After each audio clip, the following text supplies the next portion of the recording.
Countdown for blast off. X minus 5, 4, 3, 2, X minus 1, fire.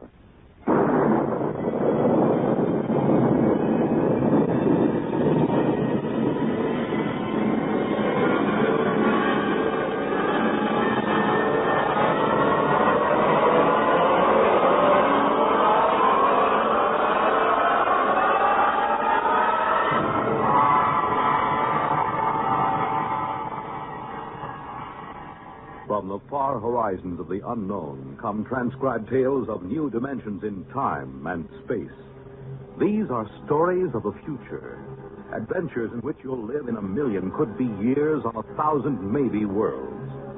The National Broadcasting Company, in cooperation with Galaxy Science Fiction Magazine, presents X minus 1.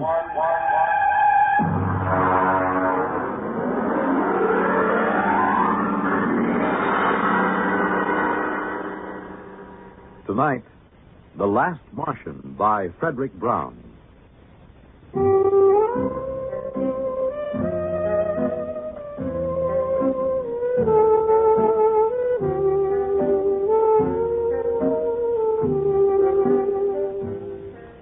It was like any evening, but duller than most. I was back in the city room. I'd just covered a boring banquet, and the food had been so bad that I felt cheated, even though it cost me nothing. Now, just for laughs, and my job, I was writing a long, glowing account of it.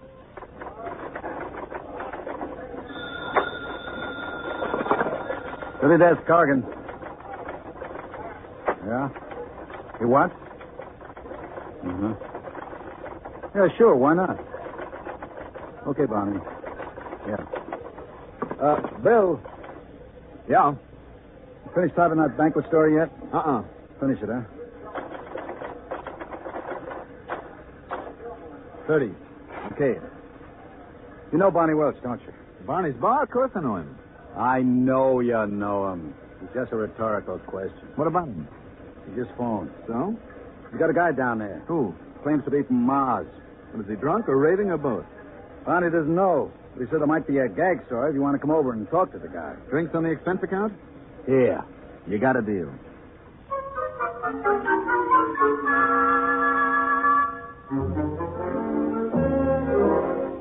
There wasn't a Trib reporter who didn't know Barney well enough to borrow money from him. I made for the bar like a St. Bernard makes for a fallen traveler and ordered a quick one with water on the side. Keep the bottle handy, Barney. Which one is the Martian? You see the tall, dismal-looking guy sitting alone there in the booth? Over there? That's him. What's his story? Well, he says he just got in from Mars 2 hours ago, and he's trying to figure it out. He claims he's the last living Martian. Mm-hmm. Does he know I'm a reporter? But he'd talk to anybody who'll listen to him. What's his name? He says it's Yangan Dow. I'll talk to him. Listen, Bill. Yeah. Don't get him violent or anything, huh? I don't want no trouble in my place. Oh, now don't worry, Barney. Look, dish up 2 beers for us, and I'll take him over with me.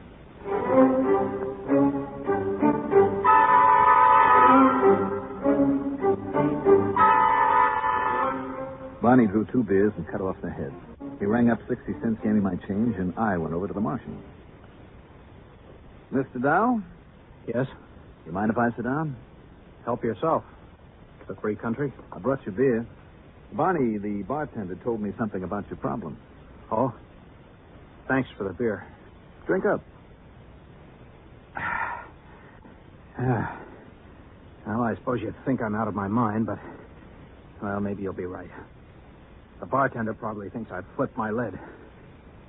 Listen, are you a doctor? Nope. Do you think I'm insane? I'm not a doctor, and I haven't even heard your story yet. How can I tell? Okay, I'll tell you. I'll tell you everything that happened. Then you tell me if you think I'm all right. 2 hours ago, I was on Mars. 2 hours? How did you get here? I don't know. That's the horrible thing. All I know is that the others were dead. All of them? How do you know? I saw them. I saw their bodies in the street. It was awful. Now, wait a minute. You mean you're the last one? The last Martian? Yes. Well, that's a little hard to believe. Listen, I was there. I was in this room in the city of Scar. I don't know why I was there, but I was. I was locked in. Then I got hungry, and there was nobody to bring me food. So I worked a stone out of the floor and started digging. It took 3 days. When I got out and reached the street, everyone was dead. Lying in the open. Well, what did you do? I took a Targan, an energy plane, and flew it to Xandar. Xandar is the biggest city, the capital. Every place, it was the same. Hundreds of thousands of bodies lying in the fields, the streets, as if everyone had died at the exact same instant.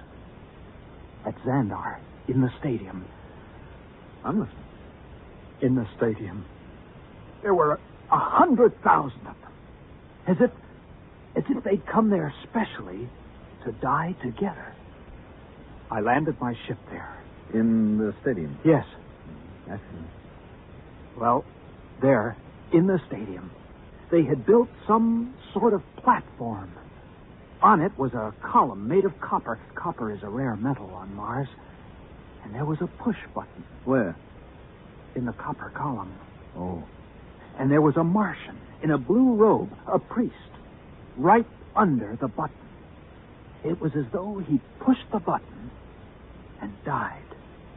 And everybody else had died with him. Except you. Yes.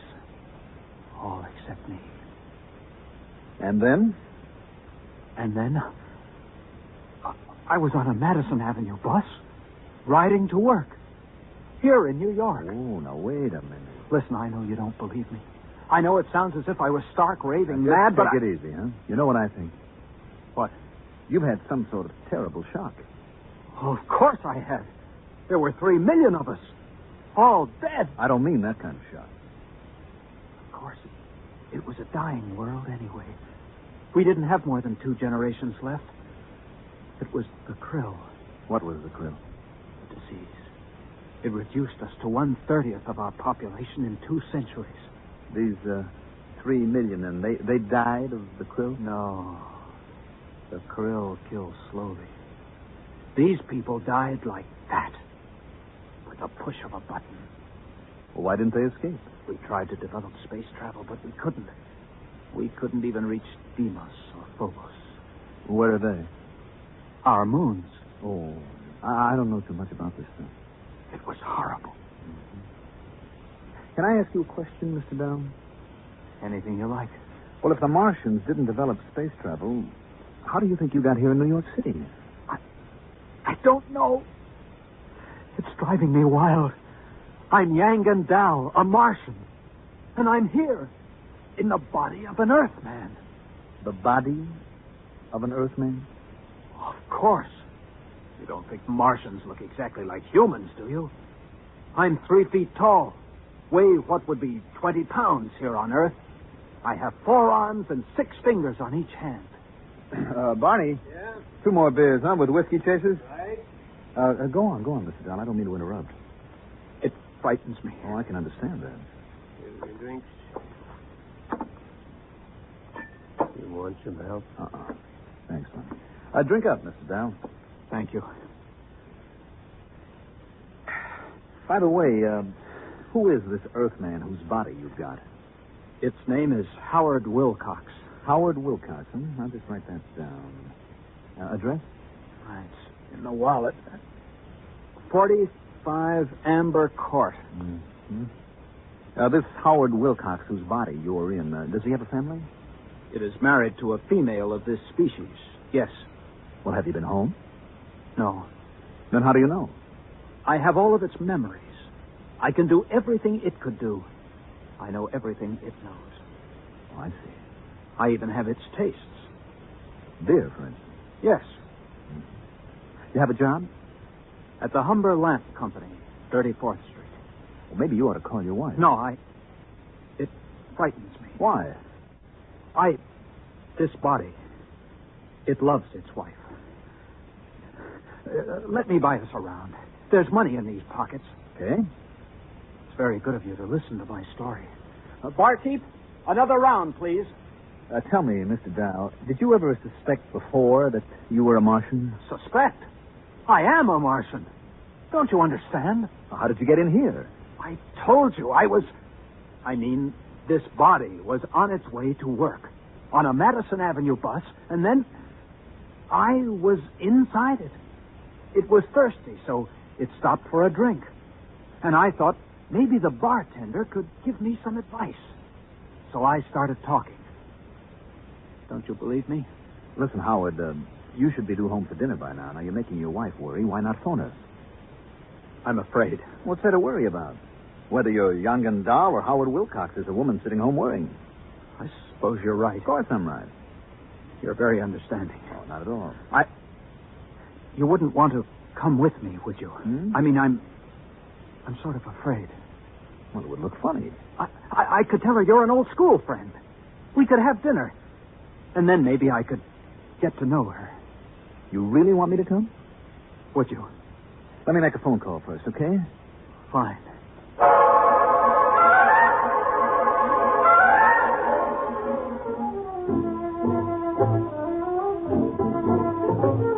I rang up the Tribune and got Cargan at the city desk.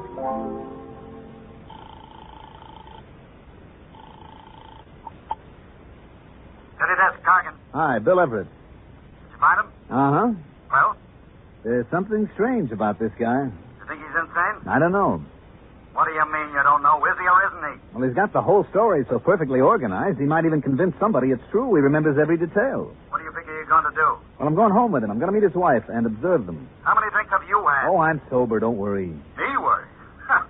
Look, maybe you better come back here and I'll let Vincent handle this story. No, that isn't necessary. Just let me tag along a while. Okay.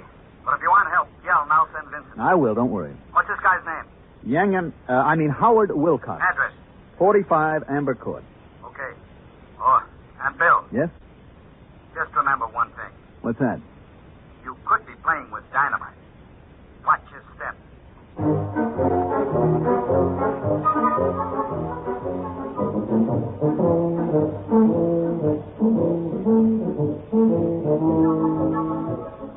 Number 45 Amber Court was an apartment down in the village. We were met at the door by a pretty woman in dungarees with her black hair and a ponytail with a red ribbon. Let me handle it, okay? I wish you would. Howard, I was so worried.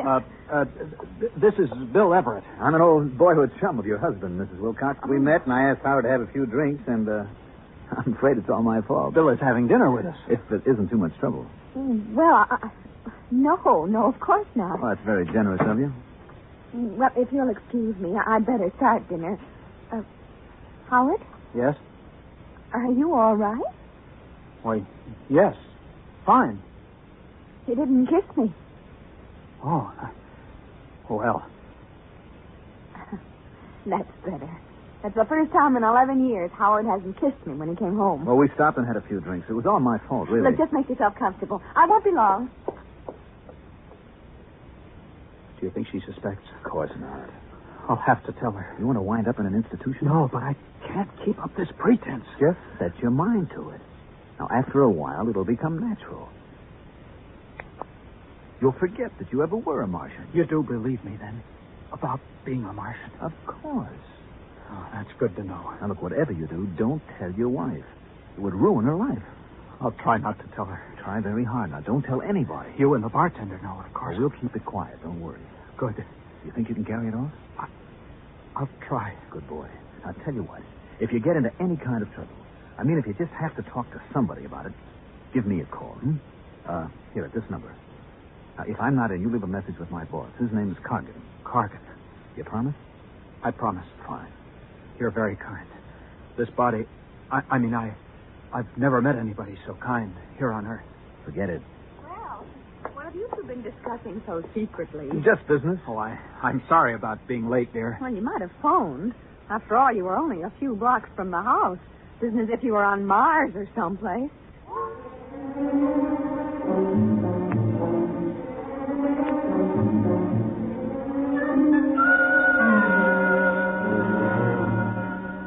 Dinner went pretty well. And Elaine Wilcox turned out to be an expert at shish kebab, which is one of my favorites. After dinner, I still had a couple of hours to put in at the paper, so I went back. Cargan came over to me right away. Well? Well? Is he or isn't he? He's a Martian, all right. No question about that. You're very funny. I have my moments. Would you mind telling me exactly where you've been for 3 hours? And what you've been doing? I talked to Yangan Dao. That's his Martian name. Then we had dinner at his home. Very nice. Shish kebab. What about the story? Oh, yeah, the story. Well, it seems that he was locked in a room in the city of Scar. And he got out and saw all the dead bodies of the entire Martian population. Then he flew to the Capitol and saw a button that a priest had pressed, and the next thing he knew, he was inside an Earthman named Howard Wilcox riding a Madison Avenue bus. Want me to write it up? Is that all you've got to tell me? That's all. Listen, this guy's going to be perfectly all right as soon as he gets used to the idea that he's Howard Wilcox. He is. I suppose you're a qualified psychiatrist? Well, I'm qualified to judge this. I'd better send Vincent over there. There's no need for that. I have a distinct feeling you've let your emotions get into the act. Well, what's wrong with emotions? They don't belong in this business. Look, Cargan, this is a decent enough guy. He's a little bewildered, maybe. Now, why not let him live out his life in peace? He may be dangerous. Don't you trust my judgment? We can't afford to pass up anything important. Oh, you're exaggerating. Maybe. Vincent. Yes, Mr. Cargan. I want you to do a follow-up on a story that Bill here started. A man named Howard Wilcox who thinks he's a Martian. Oh? Bill has the address. Now, if anything happens to this guy, there are liable to be questions and accusations. Vincent can handle that end of it. You want the full treatment on the story, Mr. Cargan? If you think the man is a menace, give him the full treatment. Okay, Mr. Cargan.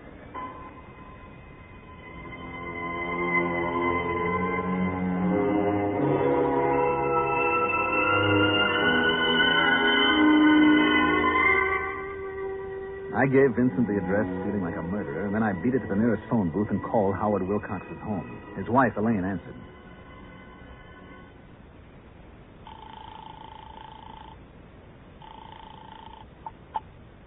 Yes? Oh, Mrs. Wilcox, this is Bill Everett again. Oh, did you forget something? No, I have something to tell you, and it may sound a little weird, but bear with me.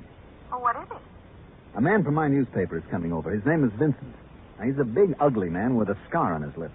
He's coming over here? He's on his way now. Well, what for? Well, that's the part you aren't going to believe, Mrs. Wilcox. Well, try me and see. He's going to murder your husband. I'm afraid I didn't hear you. I said he's coming over to murder your husband.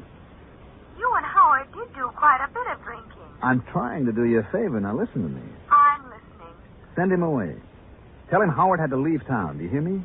I hear you, but really... Please, Mrs. Wilcox, if your husband means anything to you. Of course he does, but why not call the police? They'll laugh at you.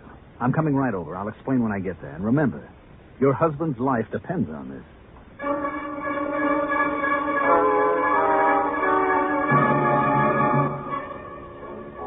I didn't know whether I'd convinced her or not. It all sounded so terribly melodramatic. Anyway, I hopped into a cab and told him to use a heavy foot on the gas pedal, and about 15 minutes later, I arrived at 45 Amber Court.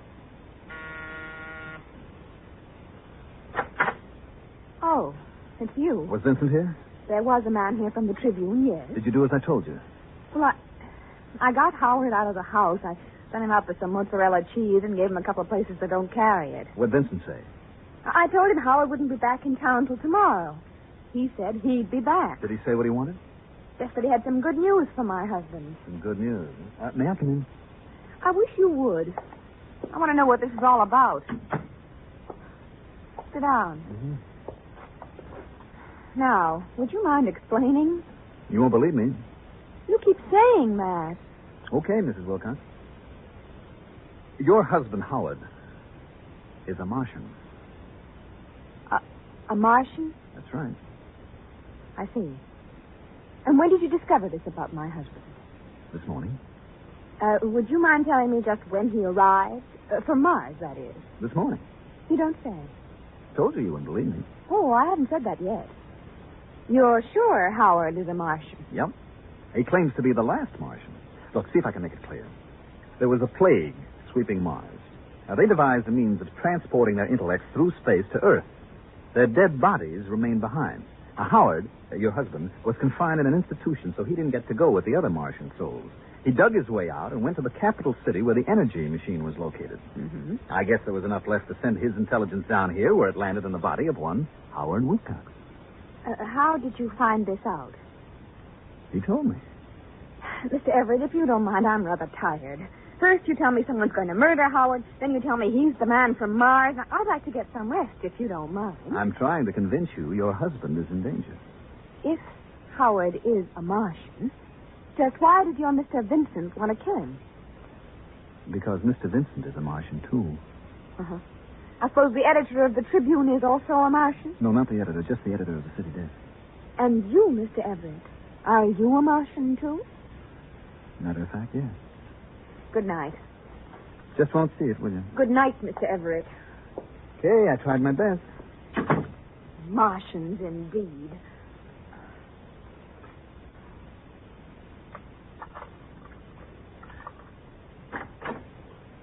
Oh, Howard, thank heavens. I couldn't get the mozzarella. It doesn't matter.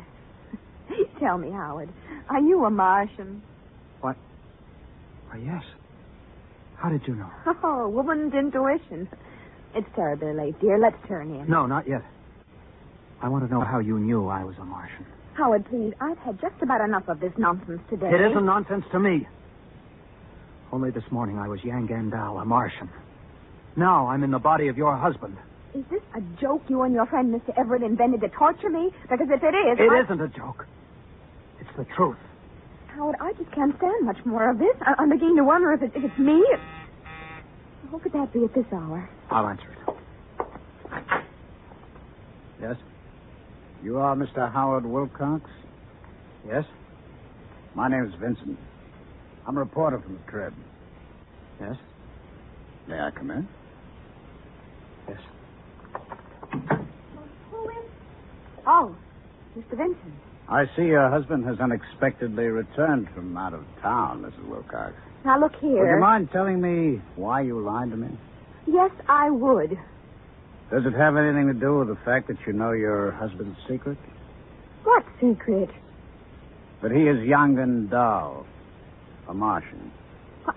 I don't know what you're talking about. I think you do. Why is there such concern? I am Yang Gandal. I am a Martian. The last Martian, as far as I know. That is where you're wrong, Mr. Wilcox. Wrong. You see, there are many of us. Many? Like me? Hundreds of thousands. We were teleported to Earth during the Great Migration and found ourselves, like you, inside human beings. But then I'm not alone. You do understand my position. Perfectly. I can establish contact. We can remember our old home. Unfortunately, no. I don't understand. Sadly enough, young and dull, you were considered mentally ill on Mars. Ill enough so that you were institutionalized. What? Here on Earth, a person like you represents a distinct threat to us. How do I threaten you? You're unstable. You may give us away. That would spoil it. Spoil what?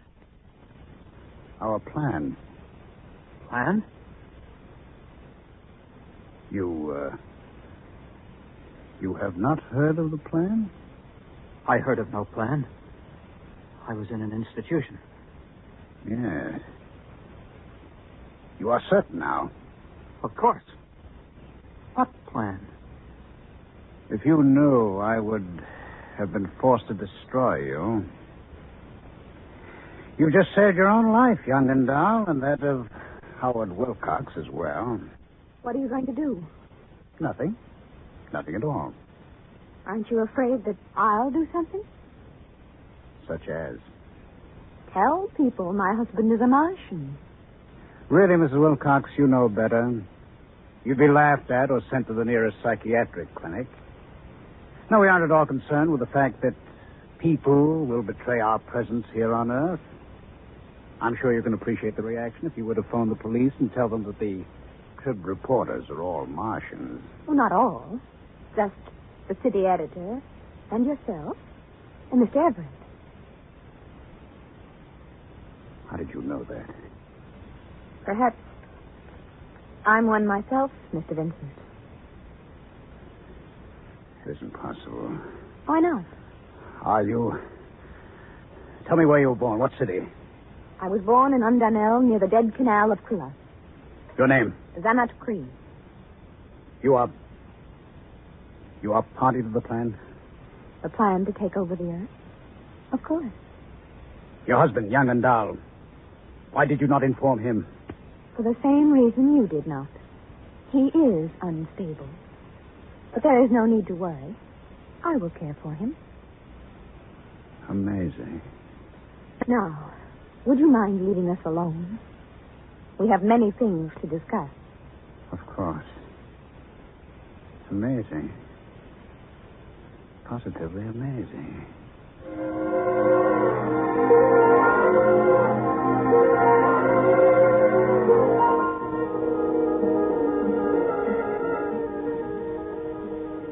I was standing in Barney's bar having a double scotch on the rocks, and Vincent came in looking like a man who spent the last 3 hours in a KitchenAid mixer with the dial on Fluffy. He came over and ordered without so much as a look at me. Here it is, Mr. Vincent. Thanks. You okay? Sure. By the way, did you fellas take care of that crackpot who was in here this afternoon, the one who thought he was a Martian? Sure. Just a drunk, huh? Yeah, that's right. Wouldn't you say so, Bill? Oh, definitely. Well, you see, Barney. Sometimes you can't tell the Martians from the Earthmen. You know? It's getting to be that way, Mr. Vincent. Right, Bill? That's right, Barney. Integration. That's what it is.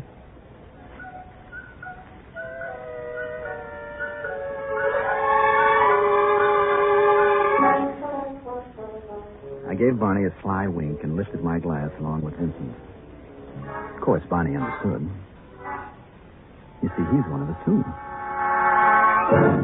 You have just heard X-1, presented by the National Broadcasting Company in cooperation with Galaxy Science Fiction Magazine, which this month features Alan Cogan's story, Nothing But the Best, which tells about a strange mix-up in time and place. Galaxy Magazine, on your newsstand today. Tonight, by transcription, X-1 has brought you The Last Martian, a story from the pages of Galaxy written by Frederick Brown and adapted for radio by George Leffert. Featured in the cast were Mandel Kramer, Elliot Reed, Santos Ortega, Ralph Bell, John McGovern, and Patricia Wheel. Your announcer, Fred Collins. X-1 was directed by Daniel Sutter and is an NBC Radio Network production.